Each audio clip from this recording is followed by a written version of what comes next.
Pues nada, pues fenomenal. Pues muchísimas gracias, Alba. No sé si podemos poner ya ahí la presentación. Perfecto.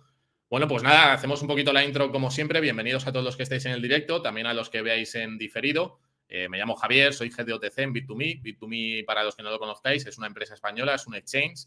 A mí me gusta llamarle un engranaje, un puente que conecta dos mundos, el mundo del dinero fiat, del dinero de las divisas estatales, con Bitcoin, ¿no? Que es este nuevo activo, este nuevo protocolo y todo el resto de criptomonedas, este ecosistema financiero que nace de Internet. Y nosotros lo que hacemos es facilitar ese paso de un lugar a otro, del mundo del dinero tradicional al mundo del Bitcoin y los criptoactivos de una forma sencilla, amigable, con servicio, con soporte. Somos una empresa española que lleva desde el año, para que tengáis algunas referencias, desde el año 2014, con más de 1 millón de usuarios. Estamos participados directamente por Telefónica en la estructura, registrados, por supuesto, en el Banco de España y preparando toda esa documentación que será necesaria a partir de la entrada en vigor de la ley MiCA, que es a finales de este año, un marco común de la Unión Europea que afecta directamente a los proveedores de servicios de compra, venta y custodia de criptoactivos como son Bit2Me, ¿no? Entonces, nada, los que no lo conozcáis, pues oye, yo os animo a pasaros porque en realidad es muy sencillo de utilizar, vais a encontrar soluciones y servicios pues, para interactuar con las criptomonedas y con Bitcoin, aparte, bueno, pues de los que tengan interés en hacer esa inversión o sumergirse en todo este mundo. Os ha dejado ahí, Alba, que estoy viendo el enlace por si queréis utilizarlo y si tenéis alguna pregunta al final, pues lo desgranamos. Como veis aquí, la portada es Bit2Me, Bitcoin y los ETF. En el último webinar hablamos del halving que está por venir. Hoy pues vamos a tocar un tema que a mí me parece, bueno, pues fundamental y un punto de inflexión en lo que ha significado Bitcoin desde el punto de vista del inversor tradicional y a ojos de los supervisores, de los reguladores y de los fondos de inversión y de todos los bueno, pues asesores patrimoniales, ¿no? Que antes se veían un poco con las manos atadas para que sus clientes tuvieran exposición a través del portfolio a este activo tan interesante. Y ahora, pues digamos que ha salido en Estados Unidos la SEC, Gary Gensler, y ha bendecido directamente, como se hacía en la Edad Media, ¿no? Que venía y se hacía la bendición con el rey, con el papa. Bueno, pues ahora los poderosos del momento han dicho que Bitcoin ya es un activo, un asset class reconocido por todos. Para los que no sepáis lo que es un ETF, simplemente voy a hacer una definición básica, una introducción. Las siglas ETF hacen referencia a Exchange Traded Fund, que sería, pues, un intercambio de un fondo que se mercadea, digamos, ¿vale? Esto tiene su origen en los años 90, pues como una alternativa a las acciones individuales y a los fondos de inversión tradicionales. Tiene lo mejor de ambos mundos, tiene lo mejor de la inversión directa en acciones, que tenía que hacer, digamos, un particular, podía invertir directamente en una empresa a través de sus acciones y la bolsa, o a través de inversiones tradicionales que le obligaban, digamos, a tomar como referencia el precio de apertura que había al principio del día o al final del día. Esto es una de las cosas que mejoran los ETF y es la liquidez, es la posibilidad de entrar y salir del mercado básicamente a golpe de clic durante el horario de apertura de cualquier bolsa o de cualquier mercado, ¿no? En este caso, en el de Estados Unidos. Los primeros que aparecieron, bueno, pues fueron los SPDR, que es el Standard & Poor's Depository Receipts en 1993, y luego ha habido un crecimiento exponencial, luego veremos una gráfica de todos los ETF que existen a nivel global, que es una barbaridad, ¿no? Todos los productos financieros de diferentes sectores, de diferentes tipos de activo financiero, materias primas, geográficos, etcétera, a los que podemos tener exposición. Por eso, este evento es tan importante desde el punto de vista de los inversores en Bitcoin, que no tanto de la filosofía que hemos tratado aquí varias veces, que es la soberanía del individuo con sus claves privadas, que es lo que podéis seguir haciendo a través de Bit2Me, por ejemplo, comprando ese Bitcoin y llevándolo a monedero de autocustodia. Los ETF, evidentemente, como sabéis, al final hay un intermediario, que son todos estos fondos, ya estén en Estados Unidos o en otros países como Reino Unido o Hong Kong, que son quienes custodian por vosotros esos Bitcoin que tienen que comprar en spot. Y esto es una diferencia sustancial de lo que existía antes del 10 de enero y lo que existe ahora, ¿no? Ya existían otro tipo de productos financieros que se llaman ETN, que se llama Exchange Trade Note, que eran básicamente pues proyecciones o que eran posiciones que tomabas con referencia al precio futuro que iba a tener el activo, pero no obligaban al fondo que te daba ese servicio a comprar el activo subyacente, que en este caso sería Bitcoin. Luego veremos el caso del oro, lo que ocurrió, ¿no? Cuando se aprobaron los ETF. Bueno, aquí, como comentaba, vemos la evolución del número de ETFs disponibles en el mundo y si os fijáis en la parte de abajo a la izquierda, pues tenemos desde el año 2005 hasta el año 2019, que básicamente en ese momento había unos 452 ETFs y que anualmente pues, hay un crecimiento exponencial. ¿Por qué? Por todas las facilidades que hay, como digo, de utilizar este tipo de servicio y de producto. Para cualquier cliente, para cualquier gestora, broker, fondo, es mucho más fácil en un momento determinado ofrecer un ETF, que es una cesta de activos con diferentes tipologías, como vemos aquí en la derecha, pues están basados en los índices del S&P 500 o del Nasdaq 100 o de otras bolsas en cualquier lugar del mundo. Entonces, tú cuando compras el ETF, lo que hace el emisor o lo que hace el fondo es repartir esa inversión entre toda la cesta de activos que componen el Nasdaq 100 o el S&P 500, etcétera. También lo puedes hacer por ETFs sectoriales, que serían pues, a los que les guste la parte tecnológica o de salud o de energía, pues se hacen ETFs especializados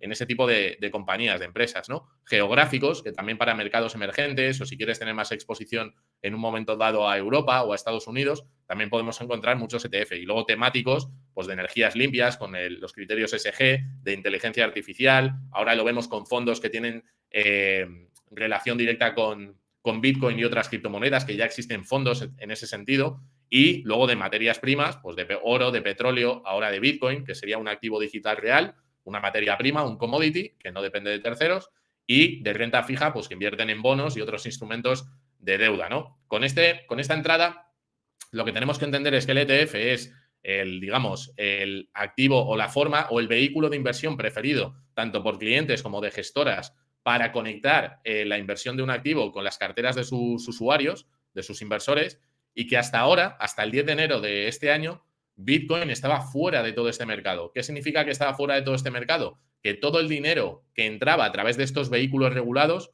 no podía hacerlo y tenía que conformarse con comprar Bitcoin a través de plataformas como Bit2Me, peer-to-peer, ¿vale? O plataformas P2P, como decía, peer-to-peer, que son pues entre particulares o a través de un intermediario que haga de confianza para poder enviar y recibir una compra, ¿no? Entonces, ¿qué está pasando ahora? Pues que vamos a un mercado completamente disruptivo y nuevo que cambia completamente la dinámica y el comportamiento que hemos visto en los ciclos anteriores. Es verdad que llevamos 2 meses y medio aproximadamente, unos 50 días de cotización de los ETF.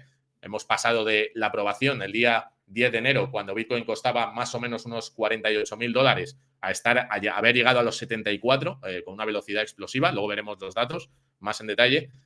Pero yo creo que esto es el comienzo. Creo que estamos ante una disrupción de magnitud enorme, gigantesca. Primero, por lo que estoy comentando, por la apertura de esta liquidez, de estas compuertas de, digamos, imaginaos una presa que acaba de abrirse literalmente, y luego por las características concretas del activo, de Bitcoin, ¿no? Entonces, aquí, bueno, pues simplemente me hago eco de la aprobación de los ETF que hizo Gary Gensler, que es el Chief Officer, el jefe de la SEC, del Security Exchange Commission de Estados Unidos, que, bueno, que a él nunca le ha gustado Bitcoin en especial, pero sí que es verdad que con esto hay un cambio muy importante en cuanto a estos conceptos que he puesto aquí a la derecha, ¿no? Como son la supervisión del mercado. ¿Por qué la supervisión del mercado? Bueno, porque al final cuando introduces un nuevo ETF y en este caso vinculado a un commodity concreto, pues puedes tener en un momento determinado una supervisión adicional por parte del regulador que garantiza que no va a haber una manipulación del mercado ni prácticas comerciales abusivas que puedan afectar al precio. Esto, pues desgraciadamente lo hemos vivido y lo hemos visto antes de que entraran los ETF, pues con la caída de FTX o de otros jugadores que han hecho más mal que bien a la imagen de Bitcoin y los criptoactivos, y así lo hemos visto también en los medios de comunicación, ¿no?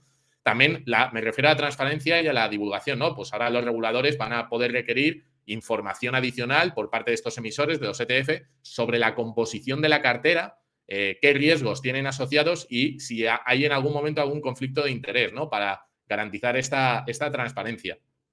¿El impacto en el mercado subyacente? Bueno, pues los supervisores pueden estar más encima que antes, evidentemente, a la creación y rendición de la participación de los ETF en el mercado subyacente, ¿no? Esto pues incluiría un monitoreo constante, que lo vemos día a día, porque vemos las compras, las ventas, las salidas, las liquidaciones que hay dentro del mercado, y también podríamos ser un poquito más conscientes de la volatilidad y de la estabilidad de precios que va a haber en el mercado.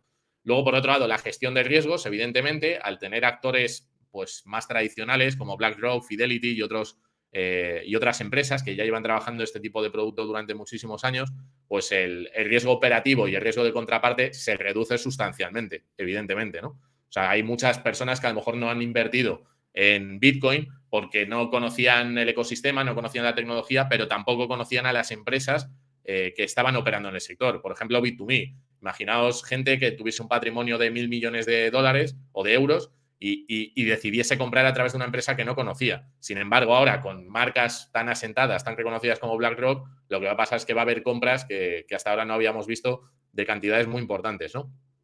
Y luego la protección al inversor. Bueno, pues un poco va todo de la mano. Tenemos un entorno, un marco regulatorio que va a mejorar la posición, sobre todo de aquellos que tienen flujos de caja, que tienen liquidez para invertir en Bitcoin, ¿no? Y que antes, pues no hacían un poquito lo mismo. Y el cumplimiento normativo, pues lo que he comentado, esas normas, esas reglas comunes que se van a poner a todas las empresas a nivel de prevención de blanqueo de capitales, de ciberseguridad, de segregación de fondos, de auditorías, pues que se van a tener que cumplir para poder pues ofrecer este tipo de producto. Y eso lo van a hacer empresas muy asentadas y muy potentes o los exchanges que hayan hecho bien las cosas, como es nuestra empresa, como es Bit2Me, que hemos trabajado todos estos años pues para poder llegar a este momento, ¿no? Entonces, bueno. Entonces, ¿cómo ha funcionado el mercado hasta ahora? Pues os he hecho un poquito una intro, ¿no? Llevamos desde el año 2009 con Bitcoin, luego el nacimiento de las altcoins en el 2013-2014 con Ethereum y luego con el resto de criptomonedas. ¿Cómo se ha comprado Bitcoin? Pues se ha comprado a través de empresas nativas del sector, los llamados exchanges o plataformas de compra y venta, ¿no? Donde tú te registrabas en una plataforma, pues la más conocida y más antigua que había hasta el 2014 era MTGOX, que acabó también mal, desapareció al final. Ahora se están tratando de devolver esos Bitcoin que perdieron los usuarios. Y luego hubo una evolución, ¿no? Empezaron a surgir empresas cada vez más grandes. La más consolidada del mundo está en Estados Unidos, que se llama Coinbase, que también cotiza en el Nasdaq. Y los exchanges que han hecho bien las cosas, que ahora mismo, bueno, pues somos muy poquitos, me refiero desde el punto de vista del supervisor y regulatorio, pues hemos conseguido una posición y unas alianzas estratégicas muy potentes. Entonces, el mercado, como ha funcionado, es con un inversor minorista, con un inversor retail.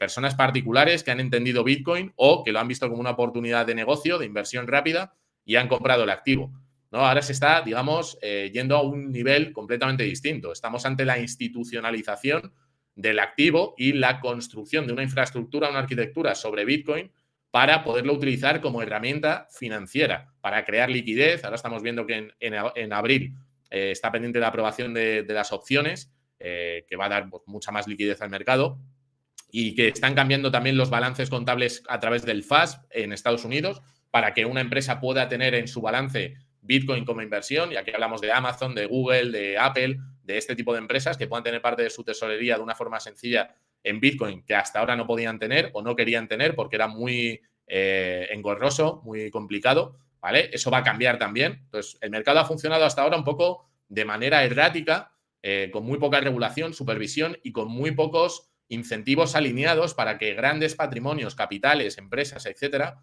pudiesen tener exposición a Bitcoin. Pues eso ha cambiado como del día a la noche o de la noche al día, ¿no? En cuestión de muy poco tiempo. ¿Qué capacidad de crecimiento tenía Bitcoin como inversión? Pues si es lo que os interesa, la parte de inversión, aunque también está la parte de adopción, ¿no? La parte de Bitcoin como herramienta de medio de pago, alternativo al dinero fiat, que yo ahí le veo más dificultades por otros webinars que ya hemos hecho, por la escalabilidad que tiene la propia tecnología, ¿no? Al tratarse de el número de pagos que tú puedes hacer por segundo, que no es suficiente para desbancar a Visa o Mastercard, y que además las divisas fiat, la función de medio de pago la hacen bien. O sea, no necesitamos una alternativa tan urgente como medio de pago. Sí que es verdad que para protegernos de la devaluación, de la inflación, del robo sistemático que hacen los estados a través de la subida de impuestos o a través de la impresión monetaria, ¿no? Que al final deriva en inflación, pues sí que es importante. Entonces, ¿qué iba a pasar si no entraban todos estos capitales? Pues que evidentemente, y como veréis luego, hay una gráfica en la que los individuos estaban atesorando todo el Bitcoin, ¿no? Los particulares, gente normal, que decidió empezar a ir atesorando este activo para medio y largo plazo. Pero eso tenía un techo. Eso tenía un techo, evidentemente, porque los grandes capitales, y luego lo veremos, la distribución de inversiones que hay en el mundo, que está en renta fija, en renta variable, en real estate, en metales preciosos, en obras de arte. Estamos hablando de unos 900 billones, trillones ingleses, distribuidos en otros activos que difícilmente iban a tener a permear en Bitcoin. Bueno, pues eso, insisto, desde el día 10 ha cambiado. Eso significa que toda esta distribución que hay en otros activos para atesorar riqueza, que es una de las funciones principales y de las propiedades de Bitcoin, va a cambiar y se van a ir drenando posiciones de otros activos que ahora mismo están ahí hacia Bitcoin. Por lo tanto, la capacidad de crecimiento que tenía Bitcoin como inversión antes y ahora es otro escenario totalmente distinto. O sea, estamos en otra película, nos guste más o nos guste menos. Luego podemos entrar en debates filosóficos de si eso es lo que perseguía Bitcoin, si sí o si no, pero bueno, el cambio está ahí. ¿Por qué estamos ante un punto de inflexión con respecto a este activo? Pues precisamente por lo que estoy diciendo. Porque si antes solamente podían tener exposición pequeños inversores y ahora pueden tener exposición grandes patrimonios, fondos de pensiones, family office, fondos soberanos, etcétera, banca central, que podría darse el caso, que en un momento determinado decidan también a tener a Bitcoin como un hedge, como un refugio, además del oro, pues claro, esto antes no se podía dar. Por eso es un paso tan importante, tan relevante y tan disruptivo el tema de los ETF. ¿Qué ha sucedido con activos análogos a Bitcoin cuando se ha aprobado un ETF? Pues el activo análogo por excelencia que se vincula con Bitcoin, como sabéis, es el oro, el metal precioso. Y el metal precioso, a pesar de que tuvo una subida espectacular desde los años 70, que estaba a $35 la onza, en el año 2004 estaba en el entorno de los 380, $400. Y en la siguiente diapositiva os voy a enseñar lo que pasó cuando se aprobaron los ETF del oro físico. ¿Qué plazos y eventos importantes podemos esperar? Pues justamente un poco lo que comentamos. Yo creo que a partir de ahora lo que vamos a ver es que de repente empresas como Apple, como Google, como Amazon, fondos soberanos, otros estados-nación, bancos centrales, van a ir anunciando que tienen exposición a Bitcoin. Hoy, por ejemplo, se ha hecho público, después del primer trimestre, donde ya ha habido inversiones de fondos, que un fondo de Tennessee, vinculado al estado de Estados Unidos, ha estado comprando Bitcoin durante estos meses a través de los ETF. Bueno, pues yo creo que esto es la punta del iceberg, ¿no? Y que vamos a ver cómo se expande. No solamente se expande, sino que la adopción y la naturalización, y luego lo veremos con 2 vídeos de 1 minuto que he incluido de Larry Fink y de Michael Saylor, el mensaje va a cambiar 360 grados, o sea, 180 grados, porque antes en los medios de comunicación a Bitcoin literalmente se le vilipendiaba, se le dilapidaba, se decía que era para terroristas, para narcotraficantes y este tipo de cosas. Y ahora se han dado cuenta que con el poder y el impacto y el desarrollo que tiene Bitcoin, pues es mejor quedárselo y van a empezar a hablar bien en los medios de comunicación, en Fox News, en la CNBC y en los medios de aquí de Europa también, ¿no? Entonces, pues vamos a ver un cambio de 180 grados en lo que en el mensaje, por un lado, y en la exposición que han tenido este tipo de actores, por otro. Bueno, aquí hablaba del oro. ¿Cuándo aprobaron el ETF de oro? Pues el 18 de noviembre del año 2004. Que la empresa de asesoría de inversiones State Street lanzó el primer ETF de oro, State Street. En los 8 años siguientes, como podéis ver en la gráfica del lanzamiento, el precio se multiplicó por más de 4, pasando de unos $400 la onza a 1.800. Es decir, aquí en la gráfica podéis ver en el circulillo que he resaltado cómo es noviembre del año 2004 y que a pesar de que no tiene un impacto inmediato, porque en la parte de abajo, como veis, el marco temporal es grande, ¿no? Vemos ahí 4 años. Sí que es verdad que el desarrollo del mercado y la tendencia fue clarísima. Entonces, estamos hablando del oro, que es un activo que lleva con nosotros 4.000, 5.000 años de historia y que a pesar de que todo el mundo sabía que era una reserva de valor, no había tenido hasta el momento la explosión. ¿Por qué? Por la exposición que tenía el activo a mercados. En el momento en el que tú, a través de un servicio que son estos ETF, que está totalmente expandido y que está totalmente adoptado en diferentes jurisdicciones, con diferentes regulaciones, con ventajas fiscales y con comisiones más bajas que comprar el oro directamente y tener el lingote en la mano o la moneda, que tiene unos costes de entrada y de salida altísimos, a pesar de que pierdas esa condición natural que te da el oro, que es que si lo tienes tú es tuyo, y si está en el ETF, pues vete a saber si está subyacente, cosa que no pasa con Bitcoin, y luego contaré por qué, y no me estoy metiendo con el oro. Yo creo que el oro es pues uno de los activos que mejor se va a comportar, lo estamos viendo, ¿no? Que ha roto máximos y está en $2.300 ahora mismo.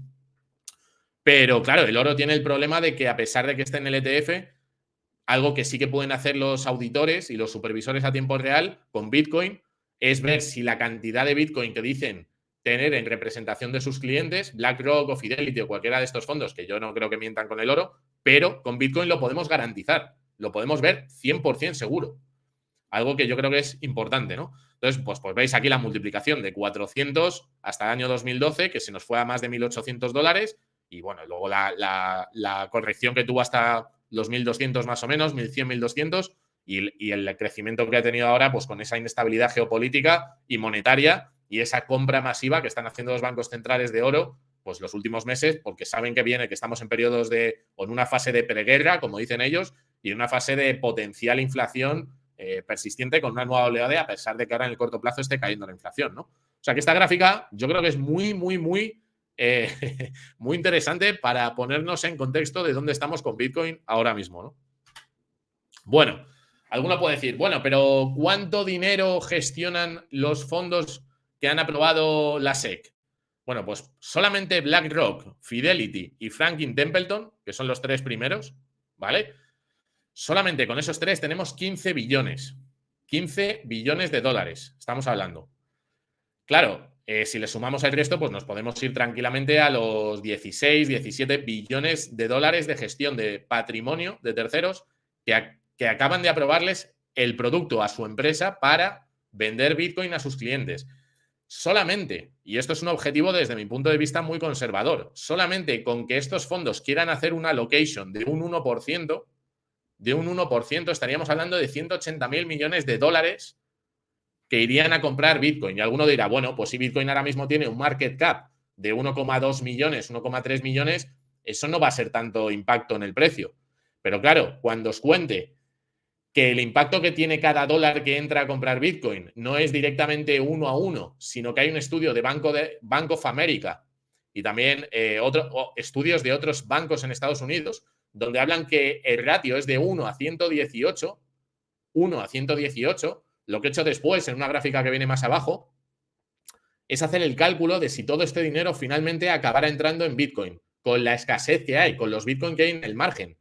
¿A cuánto se negociaría esos Bitcoin que hay líquidos disponibles para todos estos fondos? Eso descartando que no se sumen más ETFs de Inglaterra, de Reino Unido, de Hong Kong, de Europa y de otros lugares del mundo. O fondos soberanos o fondos de pensiones que se sumen a comprar, como he dicho al principio, con las empresas también.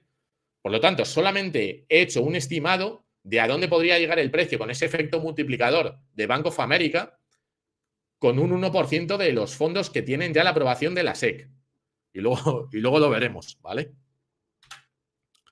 Bueno, aquí os pongo dos vídeos, porque esto, a ver, esto suena, os lo digo yo, que soy Javier, que trabajo en Bit2Me, que decir, bueno, pues este chico me cuenta esta película de Bitcoin y oye, me parece interesante, pero cuando os lo cuenta el CEO de BlackRock, Larry Fink, en un prime time de Fox Business, pues vamos a ver lo que nos dice. Os he puesto subtítulos, ¿vale? También está ahí Michael Saylor, que también os lo pongo ahora. Si no se escucha, me paras, ¿vale, Alba? Para asegurarnos de que se oye. Yo le voy a dar al play y que sepáis que tenéis subtítulos en español. I'm very bullish on the long-term viability of Bitcoin. I was going to say, did that surprise you? That surprised me how much that's Really? gone up. I mean, look, we're creating now a market that has more liquidity, more transparency, and I'm pleasantly surprised, and I would never have predicted it before we filed it, that we were going to see this type of retail demand. So you thought you'd do. Acaba de decir que él mismo está sorprendido y que no predecía que esto pudiese llegar a tener este comportamiento. Y es que luego veremos una gráfica del volumen. Pero sigo. Good, but not this good. I thought, yes. Well, IBIT is your ETF Yes. over at iShares. Yes. It's about to overtake Grayscale, which was in the business certainly a lot longer. You look at the gains since January 11th when it first came about. Yes. Have you ever seen this much inflow? ¿Alguna vez has visto este tipo de inflows en un activo, en un ETF que se haya aprobado? Vamos a ver qué le responde Larry Fink. Quickly into IBIT is the fastest growing ETF in the history of ETFs. IBIT es el ETF que más rápido está creciendo de la historia de los ETF desde los años 90, con más de 8.000 ETFs aprobados en el mundo.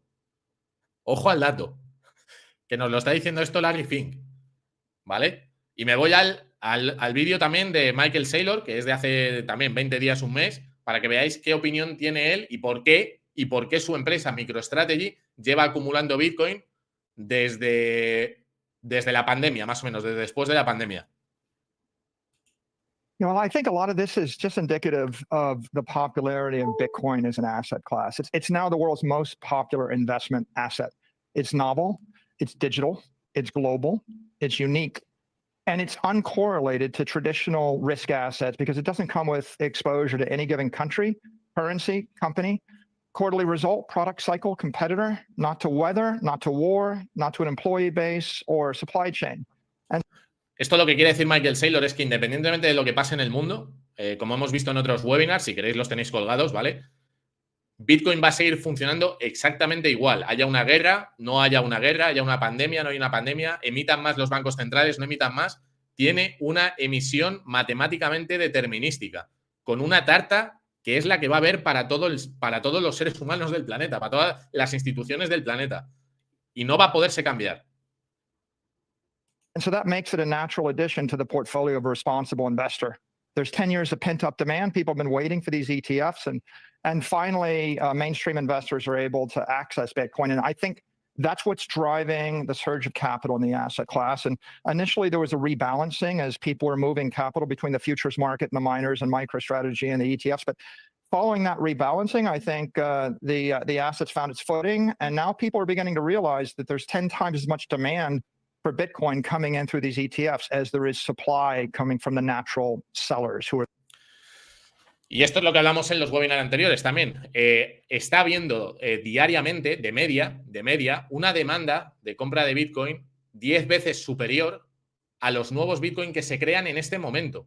Pero es que a partir del halving, que es dentro de, nada, 15, 12 días, va a haber 20 veces más de demanda con los ETF que se han aprobado y con la entrada de otros particulares. Los minoristas, los retail, gente normal, todavía no está enterada de qué está pasando.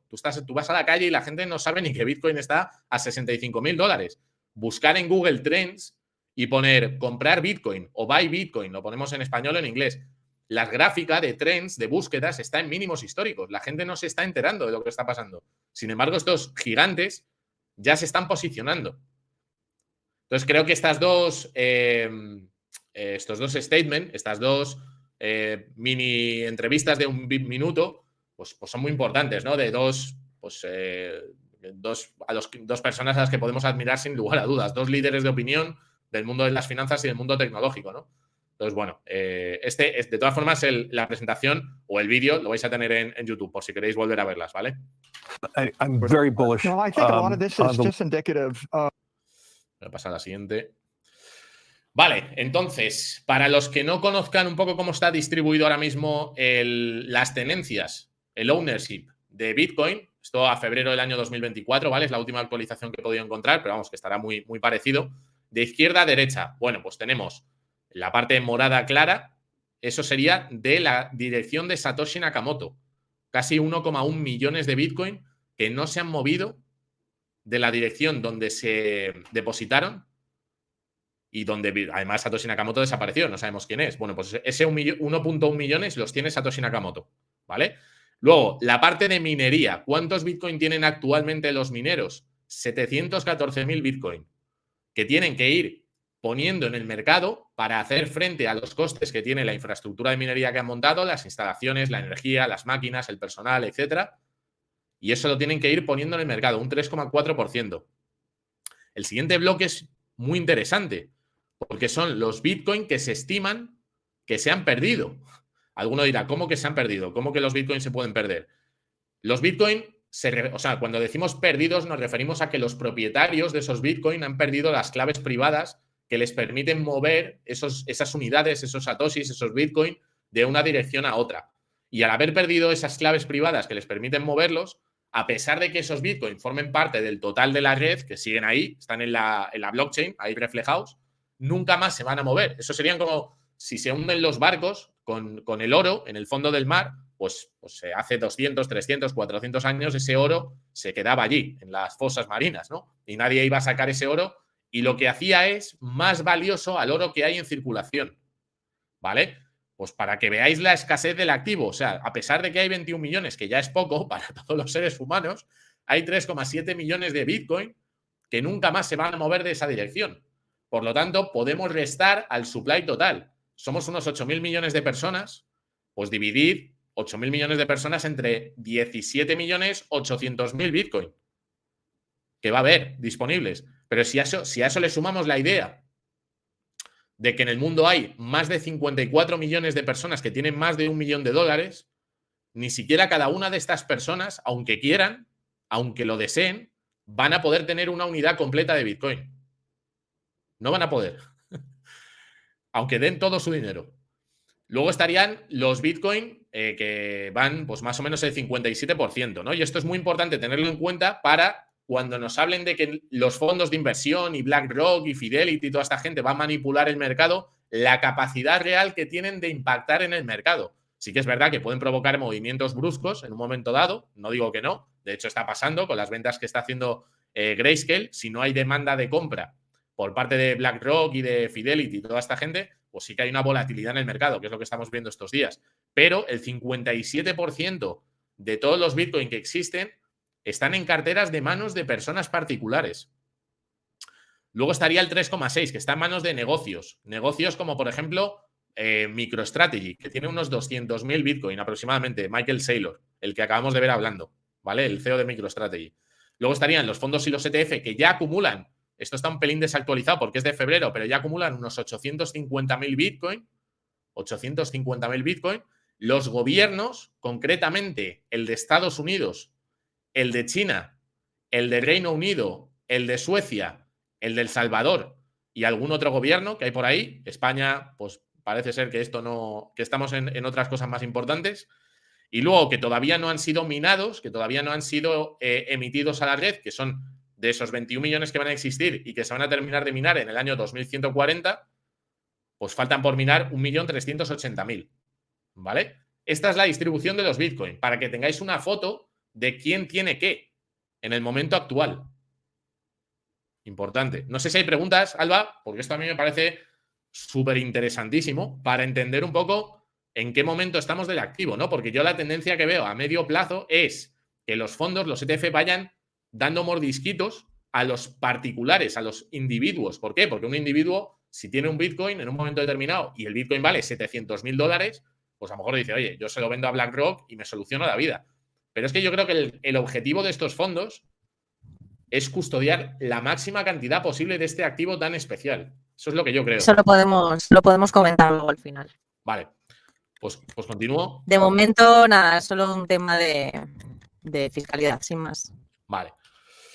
Bueno, aquí tenemos otro diagrama de la distribución, ¿no? Pues veíamos antes en el anterior los porcentajes. Aquí lo tenéis pues con colores en la parte de la izquierda, que serían los que faltan por minar en blanco, los individuos, que es la cantidad más grande que hay de Bitcoin en tenencias, serían los particulares, gente que ha ido comprando durante estos años y que tiene esos Bitcoin. Satoshi, en la parte de arriba, los Bitcoin perdidos que hemos visto, gobiernos, fondos, etcétera. En la parte de la derecha ya tenemos desglosado un poquito mejor lo que haría referencia a compañías y fondos. Los dos cuadrados, el azul y el verde, de arriba a la izquierda, es el cuadro que tendríamos a la derecha, ¿vale?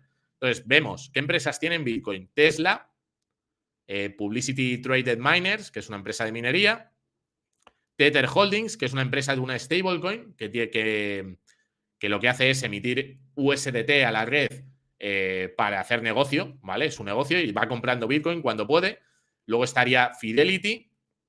Luego estaría MicroStrategy, estaría IBIT, que es el fondo de BlackRock, luego estaría GBTC, que sería el fondo de Grayscale, que tenía, para que os hagáis una idea de la cantidad, la monstruosa cantidad que ha vendido Grayscale desde el día 10 de enero, cuando se aprueban los ETF, ha vendido unos 320.000 Bitcoin, tenía unos 640.000, y a pesar de ello, el precio ha pasado de $39.000 a 74.000.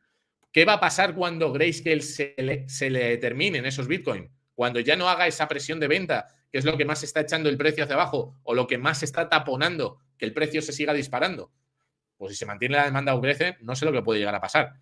Y luego, bueno, la suma de todos los ETFs, ¿vale? Que serían unos 500.000 Bitcoin, incluido BlackRock, incluido Fidelity, ¿vale? O sea, en total unos 850.000 Bitcoin, como decía antes, están gestionados por estas empresas. ¿Qué creo que va a pasar? Pues que aquí pronto, más pronto que tarde, este año, veremos pues compañías de primer nivel empezando a tener Bitcoin en tesorería.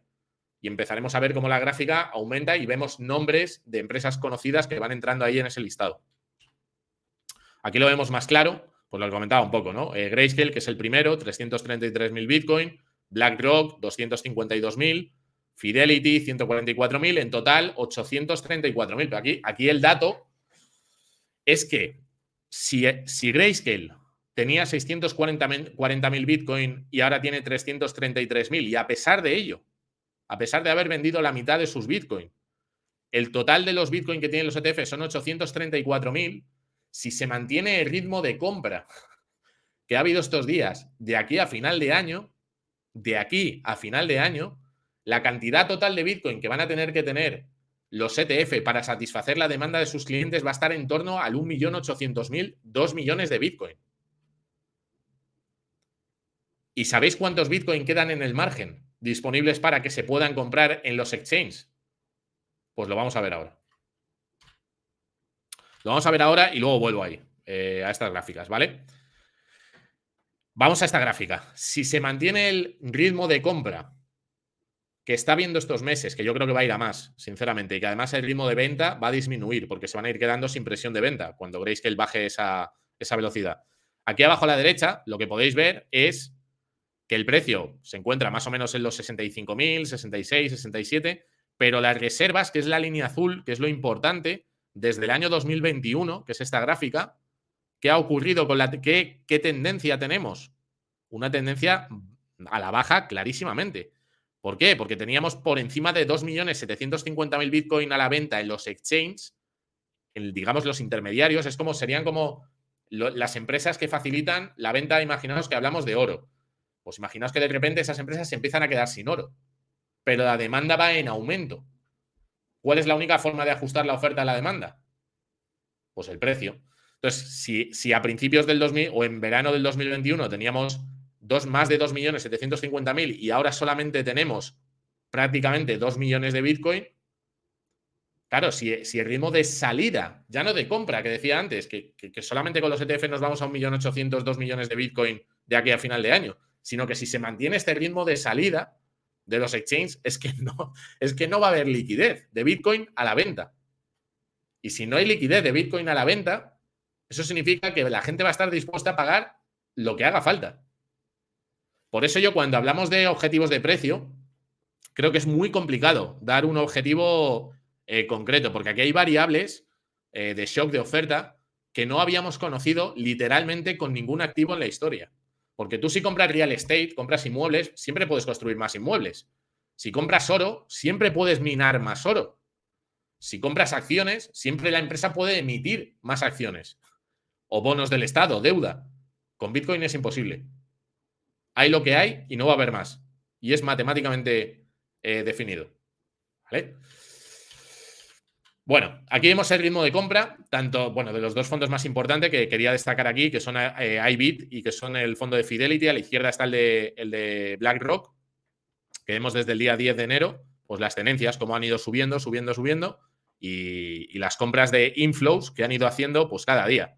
Tenemos tablas donde podemos ver la trayectoria y podemos ver la acumulación de compras que están haciendo cada uno de los fondos. Y en la parte de la derecha pues tenéis la de Fidelity, ¿vale? Pues eso. Una gráfica que a mí personalmente, si no tienes exposición a Bitcoin, a mí estas gráficas me asustarían. Me asustarían porque lo que veo es que se están quedando con todo el Bitcoin y que va a haber saltos, porque claro, hay gente que dice, no, estoy esperando a ver si baja a 50, tengo una orden puesta y tal igual. Esto, no sé si te suena, Alba. Pero claro, si hay un salto en un momento determinado en donde se termina la oferta y no hay suficiente liquidez, a pesar de que pueda haber volatilidad y pueda tener una caída a 50, que no digo que no, pero yo veo que hay un apetito de compra por el activo que puede dar saltos en velas inesperadas de una semana para otra de 5, 10, 15.000 dólares hacia arriba, a pesar de que pueda tener caídas como las que estamos viendo, ¿no? Que llegamos a 74 y ya estamos en 65 por ahí. Pero claro, yo creo que estamos en un entorno, en un mercado en el que cuando los gestores, claro, imagínate todo el ejército de asesores que tiene BlackRock y Fidelity y todos estos fondos, que evidentemente han aprobado un nuevo ETF que Larry Fink está publicitando en televisión y está diciendo, oye, que este activo nos va a dar un cuarto de los beneficios si llegamos a los objetivos de allocation a final de año. No solamente eso, sino que hay fondos en Estados Unidos que no lo han ofrecido, como Vanguard, a los que les podemos quitar clientes y negocio. Y BlackRock, Fidelity, toda esta gente gana dinero, literalmente, con la custodia de los activos que hace a terceros, porque tienes que pagar un fee anual. Entonces, la acumulación a estos precios también les interesa hacerlo lo antes posible a estos fondos. Por eso yo digo que estamos en un momento interesante, cuanto menos. Bueno, para los que también sigáis el volumen de negociación de los mercados, en la izquierda, pues bueno, pues un poco lo que hemos dicho, ¿no? La acumulación que vemos que es brutal de todos estos fondos, cada uno con su color. Y en la parte de la derecha tenemos el volumen, el volumen de negociación que ha tenido el ETF de Bitcoin en el mes de marzo. Pues fijaos el volumen que tenía antes de la aprobación de los ETF. O sea, estamos ante algo que no habíamos vivido. ¿Que esto acabará impactando en el precio? Pues es que es imposible que no impacte. O sea, tiene que acabar impactando. Más tarde o más temprano. A no ser que haya algún evento... Esto no es consejo de inversión, ¿eh? Siempre hay que poner ahí en la coletilla que no es consejo de inversión. Pero yo que lo seguimos tan de cerca, los que estamos todo el día con Bitcoin, lo que estamos viendo es algo que, claro, que al llevar 6 años viendo el mercado con las barritas de color naranja que tenéis desde diciembre hacia atrás y de repente te aparece esto, y dices, pues madre mía, esto evidentemente es algo muy, muy, muy impactante, ¿no? Todo lo que está pasando. Bueno, y aquí igual, ¿no? Lo conecto con el gráfico que veíamos antes, que es este, el de la salida de los Bitcoin de los exchanges, pero si nos vamos más atrás, lo que vemos es un cambio de tendencia, claro. El otro día hablábamos de los halving, que son esas líneas discontinuas que tenemos verticales en cada momento que se han producido, que ahora estamos a las puertas, a puntito de una línea discontinua, y que como veis, la parte de abajo, la montaña verde, no hizo más que crecer con el mercado retail sobre todo, y no ha hecho más que bajar desde que están entrando inversores más institucionales. Es decir, que están retirando Bitcoin de los exchanges. Concretamente, hasta la mitad del año pasado, porque esto viene de antes, pero lo hemos visto, ya se habían sacado 1 millón de Bitcoin. Pero es que desde verano, como hemos visto, se han sacado 750.000 más. Entonces, se está drenando esa liquidez. Entonces, esto yo creo que va a ser algo a combinar con todos los datos que veíamos de lo demás. Bien, vamos a hacer un ejercicio, Alba, que yo sé que esto va a ser un poco... Aquí me va a decir alguien que me estoy volviendo loco, pero sí que es un ejercicio matemático. Otra cosa es que luego se cumpla, ¿no? Algunos ya estarán mirando abajo, 136 millones por cada Bitcoin. Madre mía de mi vida, ¿cómo lo has calculado esto? Bueno, vamos a ver. Aquí tenemos el potencial de revalorización a largo plazo con un ejercicio. ¿Qué ejercicio? Bueno, pues tenemos el oro, las acciones, los bonos y los bienes inmuebles, ¿no? Y tenemos cada uno de los mercados, la composición, la cantidad de billones que ocupan. En total, pues lo que decía antes, pues unos 450 billones, trillones ingleses, más o menos, un poquito más, 470, ¿no? Entonces, digamos que el 5% a 20 años, de todo este dinero que está ahora mismo como reserva de valor en otros activos, en el oro, en acciones, en bonos, en bienes, se mueve a Bitcoin. Bueno, pues con el estudio que hizo Bank of America del multiplicador de 1 a 118, que no lo hice yo, lo hizo Bank of America y es público, hay un PDF publicado que podemos dejar en la descripción del vídeo si queréis, que esto significa que cada dólar que entre en Bitcoin tiene un efecto multiplicador por los pocos Bitcoin que hay en el margen para comprar de 1 a 118, que esto puede ser modificable, no tiene por qué ser constante. Estaríamos hablando de que de estos 482 billones de dólares, si solamente absorbiese el 5%, multiplicaríamos cada dólar por 118 que tendrían impacto, estaríamos hablando de 2,85 billones de dólares que entrarían en Bitcoin, ¿vale? Si dividimos esos 21 millones de Bitcoin entre 2,85 billones, nos daría la unidad a 136 millones por Bitcoin. ¿Vale? Yo sé que esto suena a ciencia ficción y que es una locura. Yo creo que, fíjate que ya hay pronósticos que hace Michael Saylor, que es el vídeo que veíamos antes, o Cathie Wood, para el año 2030, que hablan de Bitcoin por encima del $1 millón holgadamente. Holgadamente, en el año 2030. Estamos hablando de que estamos en los 65.000, o sea, más o menos un por 17, un por 18 del precio actual, ¿no? Entonces, bueno, yo sé que esto suena difícil de creer, pero yo no veo que Bitcoin... O sea, yo creo que Bitcoin al final va a ser un nuevo tipo de asset class, una nueva reserva de valor a nivel estatal. O sea, creo que va a ser muy raro conocer a gente normal por la calle que vaya con Bitcoin pagando. Que esto va a ser un activo institucional que sirva para apalancar, para dar liquidez, pero que lo van a atesorar finalmente pues este tipo de fondos que hemos comentado, ¿no? Y el precio... Fuera de este ejercicio, Javier, sí que tú que estás más en el mundillo, yo sí que había escuchado, siendo más o menos conservadores, que sí que se iba al millón. Dentro de los expertos, las voces que se oyen de los actores del panorama. Fuera de este ejercicio y fuera de la Cathie Wood, más o menos es a 1 millón, 2 millones. ¿Tú qué estás escuchando en tu mundillo? Bueno, Cathie Wood justamente hacía una previsión de 4,6 millones en el año 2030. Michael Saylor era más conservador, se iba al 1,4, 1,5 millones. Y luego, pues, escuchamos a gente de Bloomberg, escuchamos a... Gente de tuya, de a pie, con quien No, tratas. bueno, a ver, yo creo que en el ecosistema nosotros, yo me baso mucho en lo que dicen estos analistas, porque en el fondo ellos conocen mucho mejor el sector tradicional, los grandes números, ¿no? Como estamos viendo de la capitalización que tienen otros mercados y cuánto sería Bitcoin capaz de quitarle a estos otros mercados. Y yo creo que efectivamente tiene capacidad, porque como almacenamiento de valor, como medio, como un activo que es imposible de diluir y que tiene luego otras propiedades, como hemos comentado en otros webinars, a mí me parece pues, que está infravalorado de una forma brutal, pero porque el mercado todavía no lo ha estudiado, este activo, no lo ha entendido en profundidad, pero el papel que va a cumplir va a ser tremendo, ¿no? Entonces no sé lo que opina la gente, si tienen alguna expectativa, no sé si quieres hacer una encuesta y vemos qué piensa la gente. El otro día hice una donde hablaba de 150.000 en este ciclo, hasta 250.000 y tal, hasta el 2026, ¿no? Y la mayoría de la gente cree que va a estar entre 150 y 300. Pero bueno, veremos, no lo sabemos. El tema es el crecimiento a partir de los 100.000. Igual estamos viendo que no es tan fácil, una vez supera esos 50, llegar otra vez a los 70 y que le está costando.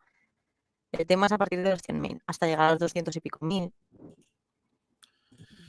Pues no lo sé, ya lo veremos, ya lo veremos. Voy a poner la última diapo, que me ha gustado mucho para un poco conectarlo con esta idea de que los bienes inmuebles, que son un mercado gigantesco que atesora 326 billones de dólares a nivel global, a nivel mundial, pues fijaos una cosa, lo que os voy a poner en la siguiente diapo.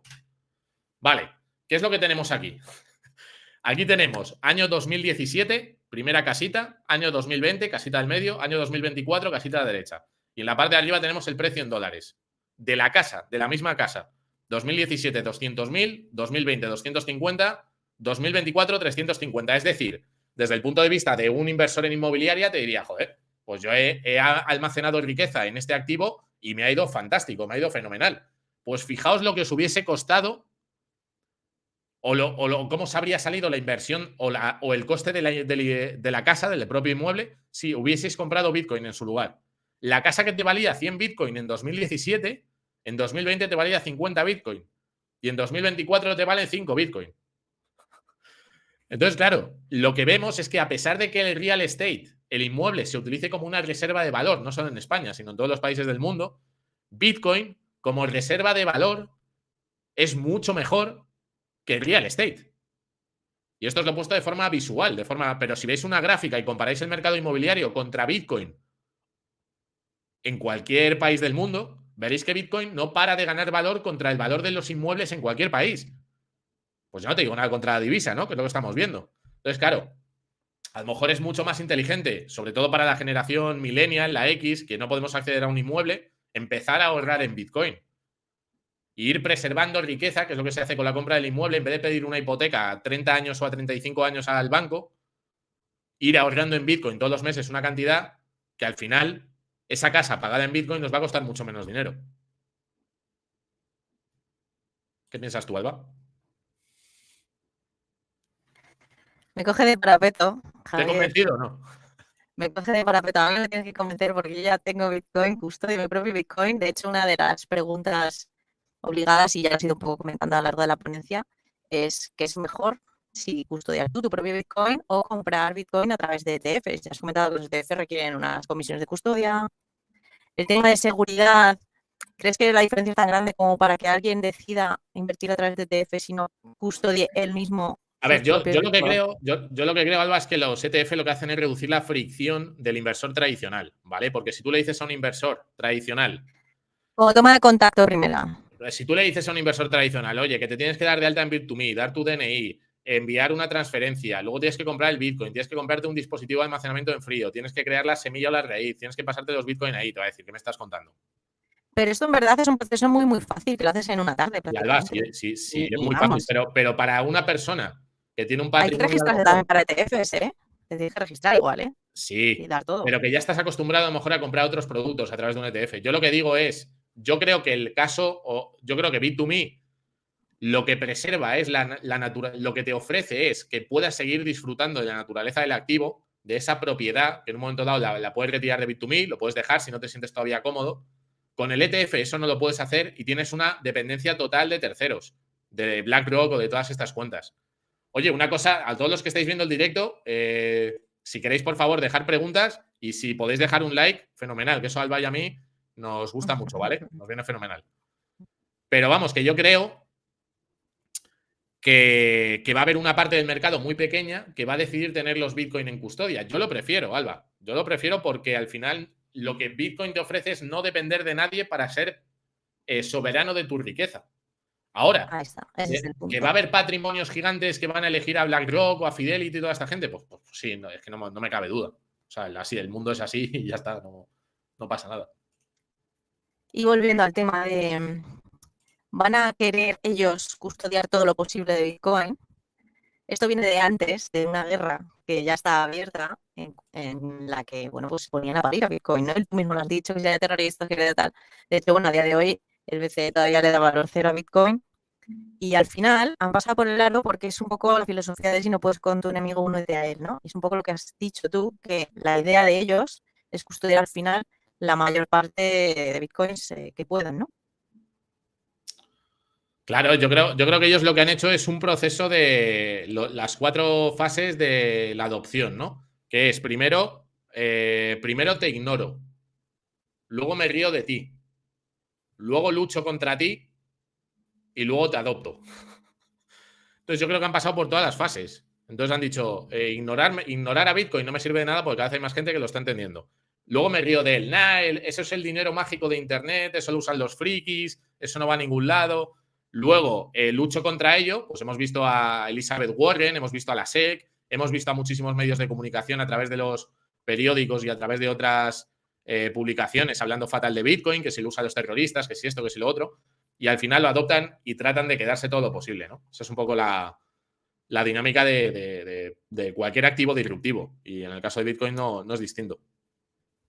Exacto. O sea que quien quiera ser un poquito más libre y no depender de otros ni del bote de las cuentas y demás, pues ya sabe lo que tiene que hacer. Nos preguntan por aquí que, bueno, nos hicimos una presentación. ¿A qué atribuyes que Grayscale siga vendiendo Bitcoin? Pues básicamente porque Grayscale tiene unas comisiones más altas que el resto de los fondos. Grayscale tiene una comisión del 1,5%, y BlackRock, Fidelity y otros fondos, algunos fondos han quitado directamente la comisión y BlackRock y Fidelity han puesto una comisión del 0,28, 0,29, 0,30. Entonces, claro, está habiendo una transición hasta que Grayscale quiera parar la sangría y baje esa comisión del 1,5%, porque era el único fondo que estaba previo a los ETF. Entonces, claro, por eso tenía un poco el monopolio, podía decidir un poquito con más libertad qué comisiones cobrar, pero ahora ya no. Nos cuentan algún enlace de bonificación para la apertura de cuenta en Bit2Me. Gracias, sí, lo tenemos. Lo hemos ido poniendo, de hecho, a lo largo de todos los webinars. Dejarme buscarlo y lo voy a por el chat y también lo dejaré por aquí en pantalla. Diferencias, Javier, entre el ETF de Bitcoin y el ETF de Ethereum que está por aprobar y que tú piensas que no lo van a aprobar. Bueno, la diferencia más grande, pues es justamente lo que tú has dicho, que el de Bitcoin ya está aprobado y que el de ETF y el de Ethereum no. Esa es la diferencia más grande a la hora de tomar decisiones de inversión. Yo lo tengo claro. Ahora, que aprueban el de Ethereum, pues podría ser una oportunidad. ¿Creo que va a ser más difícil que lo aprueben sobre todo este año? Pues sí, creo que va a ser complicado porque estamos viendo, litigios y estamos viendo denuncias por parte de la SEC a la fundación de Ethereum y no tiene muy buena pinta, la verdad. Pero a lo mejor lo aprueban. Yo creo que hay un poco de incógnita, hay un 50% de probabilidades. Entonces es otro mundo distinto. Claro, es otro mundo. Es lo que tú has dicho. Además, si abren la puerta con Ethereum, podrían abrirlo por todas las criptomonedas detrás. No creo que lo hicieran con las demás, pero sí que sería. O sea, no estaría alineado el mensaje que está dando Gary Gensler de lo que él piensa que es Bitcoin con el resto del mercado, ¿no? Y a pesar de que haya ETFs o ETNs con exposición a otras criptomonedas, yo creo que el papel que cumple Bitcoin no lo cumple ninguna otra, ¿no? Y que le aprueben. Yo vería más o me centraría también en ver cómo se desarrollan los juicios que hay alrededor de las denuncias que está haciendo la SEC a la Fundación Ethereum. Y en base a eso, pues decidiría. Pero vamos, yo lo veo como un activo ahora mismo de mucho más riesgo que Bitcoin. Ahora, que hay gente que le ve proyección y futuro, pues oye, adelante, ¿no? Cada uno tiene su dinero y hace lo que quiere con él. También una de las preguntas era si está disponible en Europa. En Europa todavía no se pueden comprar. Un inciso, ya he puesto el link, lo tenéis en el chat y bueno, ahí tenéis la dirección si queréis, porque como no se podrá clicar, entiendo que luego lo pondrán en la descripción de YouTube, pero por si acaso, pues ahí lo tenéis, por si lo queréis escribir directamente tal cual en el navegador, ¿vale? Pues ahí lo dejo en pantalla. Eso, que todavía en Europa vosotros no lo tenéis, si lo tenéis, estáis en mente, todavía en Europa no se puede comprar. No, en Europa hay ETNs de algunos bancos. En Europa lo que puedes hacer es comprar Bitcoin directamente en Bit2Me y decidir si lo custodias tú o si lo dejas en el exchange. Pero al final es compra en spot. En Europa me imagino que durante el 2000, finales de este año, el año que viene, también habrá productos directamente de BlackRock y otros fondos que se aprueben también aquí, ¿no? En toda Europa. Muy bien, pues en esencia, sobre todo, lo que nos han ido enseñando de quién tiene los Bitcoin, han llegado pues estos jugadores pues para poco cambiar de manos los Bitcoin y para controlar todos los Bitcoin posibles y todo lo que tú has dicho. Luego en halving, si se reduce la oferta, pues al final va a ser cuestión de tiempo que con igual demanda o mayor demanda suba el precio. Así que una de las preguntas que había en la propia descripción de este webinar y de esta ponencia era que si estamos ante una de las últimas oportunidades de cazar barato, entre comillas, a Bitcoin. Pues yo creo que el objetivo de cualquier persona, y esto es opinión, es intentar llegar a tener un Bitcoin entero. Creo que eso va a ser algo tremendamente extraño y valioso en los próximos 10 años.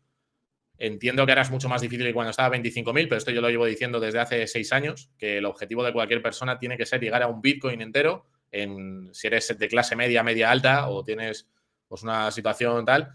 Y dinero, además, que no necesites en el corto plazo, o sea, que no tengas necesidades de liquidez y que tengas que venderlo porque tenga mucha volatilidad en un momento determinado. Entonces, yo creo que ese es el objetivo, desde mi punto de vista. No es consejo de inversión, pero yo creo que para disfrutar de los beneficios que te da Bitcoin tienes que pasar un ciclo entero, que son 4 años, un ciclo entero y comprar un Bitcoin. Una unidad creo que va a ser el diferenciador entre bueno, pues los que les vaya muy bien con este activo y los que bueno, no les vaya tan bien, pero vamos, que si tienes 0,1, 0,01, pues también te beneficiarás, pero no es lo mismo comprar, evidentemente, 1.000 euros y luego tener 3.000 euros que comprar 70.000 y tener 210.000. O sea, el cambio que tiene, el impacto que tiene en tu vida es diferente también. Tal cual. Con eso nos vamos a quedar y que no es recomendación de inversión. Y de felicitar por la ponencia, es verdad, ha sido espectacular, sobre todo lo que nos ha ido comentando de la distribución, de la entrada de volumen en el mercado cripto, que eso también daría para otro webinar. Y sin más, pues nada, agradecerte tu tiempo, Javier. Pues nada, un placer como siempre, Alba. Gracias al equipo de Rankia, gracias a todos los que habéis estado en directo y a los que vais en diferido. Y si queréis buscarme en redes sociales, Javier Bitcoin, ahí pues en Twitter o en Instagram o en LinkedIn, Javier Pastor Moreno, y ahí estaremos para echar una mano. Muy bien, muchas gracias por la información, agradecen, así que nada, nos emplazamos para el próximo webinar, que ya será para el 17 de abril, el miércoles, la semana que viene o la otra.